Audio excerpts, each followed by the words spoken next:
Mais quand tu t'appelles Bardella et que tu te fais claquer la bise par Meir Habib, c'est que tu n'es ni le Poutine français ni le Trump français. Tu vois ce que je veux dire? C'est pas l'avenir en réalité. C'est le faux avenir. Tu vois? Il y a les gens qui ont une vision court-termiste et puis en réalité toujours un coup de retard pensent que c'est l'avenir. Tu sais? On se rapproche du pouvoir. Tu te rapproches pas du tout pouvoir, tu te rapproches de l'exécution du pouvoir pour le pouvoir profond qui se dit qu'il va falloir qu'il change d'âne, tu sais, parce que l'autre âne est vraiment cramé, tu vois. Et en plus, il se trouve que l'histoire étant une histoire qui alterne entre Chronos et Kairos, au moment où tu crois que tu vas passer à la caisse par soumission, il y a ce qu'on appelle le changement brutal de paradigme, tu vois, ce qui est très possible demain. C'est-à-dire que les cartes sont redistribuées et ton offre, finalement, ne vaut plus grand-chose. C'est-à-dire que non seulement tu fais le tapin, mais le mec te dit, excuse-moi, mes goûts sexuels ont changé, tu sais, maintenant je fais plus les petits garçons. Tu vois, on peut imaginer, tu vois, là, ça fait sens, tu vois, à plusieurs niveaux. Le ministre de la Justice, il donne à manger à des tas de gens, en votre nom à tous, les fonctionnaires, les détenus, il y a 82 000 détenus en France, et il y a à peine 50% des produits dans nos prisons françaises qui sont des produits français. Oui. Donc ce qu'on va changer, c'est qu'on va faire 100% des produits qu'on va consommer dans les prisons au ministère de la Justice seront français d'ici 2028. Vous nous annoncez que d'ici 2028, on mangera français dans toutes les prisons françaises. Voilà, exactement, et si possible. That is why this is the greatest alliance for prosperity and security I think the world has ever seen. Whenever necessary, we absolutely backed each other up, and that's at the core. Could you take on Russia by yourselves? Well, all right, one or two more. I said what I said, which is that we do have, of course, a special relationship with our friends in the UK and also with some of our European allies, but we also know that there have been infringements on free speech that actually affect not just the British, of course, what the British do in their own country is up to them, but also affect American technology companies and by extension American citizens. So that is something that we'll talk about today at lunch. we've had free speech for a very, very long time in the United Kingdom, and it will last for a very, very long time. Well, no, I mean, certainly we wouldn't want to reach across US citizens, and we don't, and that's absolutely right. But in relation to free speech in the UK, I'm very proud of our history there. We discussed all this. I'm talking about the kind of diplomacy that's going to end the destruction of your country. Yes, but if you are not strong... Mr. President, with respect, I think it's disrespectful for you to come into the Oval Office and try to litigate this in front of the American media. Right now, you guys are going around and forcing conscripts to the front lines because you have manpower problems. You should be thanking the President for trying to bring an end to this conflict. Have you ever been to Ukraine that you say what problems we have? I have been to. Come once. I've actually watched and seen the stories, and I know what happens is you bring them on a propaganda tour, Mr. President.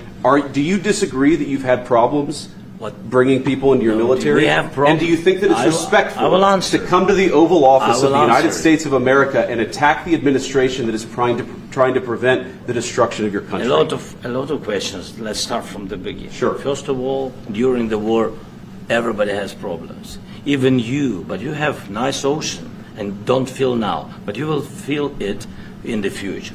God bless. You don't know that. God bless. You don't God know bless. That. You will not have a war. Don't tell us what we're going to feel. We're trying to solve a problem. Don't tell us what we're going to feel. I'm not telling you. Because you're in no position to dictate that. Remember this. I'm not you're in no position to dictate what we're going to feel. We're going to feel very good. You will feel influence. We're going to feel very good and very strong. You will feel influence. You're right now not in a very good position. You've allowed yourself to be in a very bad position, and he happens to be right about it. From the very beginning of the war. You're not in a good position. You don't have the cards right now. With us, you start having cards. Cards. Right now, you don't. Yeah, you're playing cards. Mr. President. You're playing cards. Serious. You're gambling with the lives of millions of people. You're gambling with World War III. You're gambling with World War III. And what you're doing is very disrespectful to the country, this country. It's back to you. Far more than a lot of people said they should have. Have you said thank you once? A lot of times. No, in this even entire today, meeting, you said thank even you. Today. You went to Pennsylvania and campaigned for the opposition in October. Offer some words of appreciation for the United States of America and the president who's trying to save your country. And very good feeling. I think our country has really turned around. We had a meeting today, as you know, with President Zelensky, and I would say it didn't work out exactly great from his standpoint. I think he very much overplayed his hand. We're looking for peace. We're not looking for somebody that's going to sign up a strong power and then not make peace because they feel emboldened, and that's what I saw happening. I'm looking for peace. We're not looking to go into a 10-year war and play games. We want peace. And it was just my impression that if we do that, if we sign up, he's looking for something that I'm not looking for. He's looking to go on and fight. We're looking to end the death. 2,000 people died this week. Soldiers, more than that, but 2,000 approximately people died this week. Young Ukrainians and Russians. And somebody would say, why do you care about Ukraine and Russian soldiers? I care about them. I care about everybody. And we're not doing that. Now, if we don't do anything, he's going to have to make peace, but he's dealing with a very weak set of cards. If we sign, he's dealing with a very strong set of cards, and then he doesn't want to make peace. So that's where we are. It's very simple. I'm not looking to get into anything protracted. I want immediate peace. President Putin is going to want to make, and he wants to end it. And you saw what I saw today. This is a man that wants to get us signed up and keep fighting, and we're not doing that, not for this country. So we're setting a lot of records. Economically, we're setting records, and I think every way we're setting records. One of the best is the right track, wrong track. You saw that. We're on the right track for the first time in over 27 years. People are... Ceux qui disent que les États-Unis ne sont pas des alliés, je crois, ne sont pas raisonnables. Évidemment que les États-Unis est un allié de la France. Enfin, vous vous rendez compte ce que ça veut dire? Ça veut dire que ceux qui disent ça s'apprêtent à quoi? Sortir de l'OTAN? Il faut aller au bout de la logique en matière internationale. Est-ce qu'on sort de l'OTAN? Non.